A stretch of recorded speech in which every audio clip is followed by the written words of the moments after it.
Երեք տեղեկացանք, որ Միքայել Սրբազանի առողջության հետ կապված խնդիրներ կան, դրանք նաև բանտարկությունից, ապօրինի բանտարկությունից առաջ կային, հիմա արդեն ըստ Գառնիկ Դանիելյանի որոշակի սրացում կա, բայց այդ հայտարարությանը զուգահեռ մենք լսեցինք Արդարադատության նախարարի պաշտոնը զբաղեցնողի հայտարարությունը, որ վիճակը ծայրահեղ չէ, ինչպես է գնահատում այս իրավիճակում իշխանության վարքագիծը, ինչ ասել է ծայրահեղ, այսինքն իրենք ինչպես են գնահատում, մարդուն պետք է հասցնեն մահվան դուռը նոր ինչ-որ որոշումներ կայացնեն, ո՞րն է նպատակը ձեր գնահատմամբ։ Ես երեք այդ իրադարձություններին հետևել եմ ու ինչ-որ աբսուրդ բան կա այդ ամեն ինչի մեջ, որտեղ Արդարադատության նախարարը ասում է ինչ-որ դիմում կա, որ պետքա գրվի, որը իբր չի գրվել Միքայել Սրբազանի կամ իր ներկայացուցիչների կողմից։ Ես անկեղծորեն զարմացա, թե ինչպես շատ պրոֆեսիոնալ մարդիկ, որ շահերը պաշտպանում են, կարող են ինչ-որ դիմում գրած չլինել, հա։ Բայց միևնույն ժամանակ երեկոյան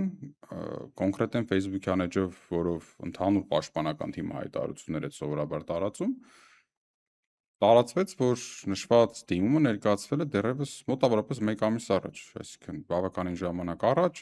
բնական է ներկայացրել են բժշկական փաստաթղթերը, այսինքն դրա մասին ասվել է,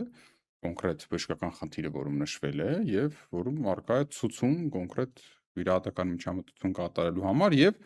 Սրբազանը կոնկրետ բժշկական հաստատություն է նշել, որի բժիշկին վստահելով ցանկանում է այնտեղ անցկացնել իր միջոցառումները բժշկական միջամտության եւ մի պատասխան ուղղակի նշել են այդ քրեակատարողական հիմնարկ ՕԱԿ-ից, որ ֆիքսել են, որ Սրբազանը հրաժարվում է անվճար բժշկական ծառայությունից, պետության կողմից որ հասանելիք, եւ այդքանը, եւ ոչ մի ընթացք չեն տվել այլևս, եւ ստացվում է սա տարին վերջանում է, եւ այդ հարցը լուծված չէ, եւ ինչ-որ աբսուրդային բան ասում Արդարադատության նախարարը, որ ինչ-որ թուղթ կա դրա համար, պակաս, այ մենք իրավաբան կուղարկենք,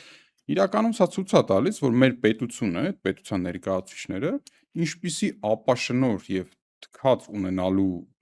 ձևով վերաբերվում են անձի առողջությանը։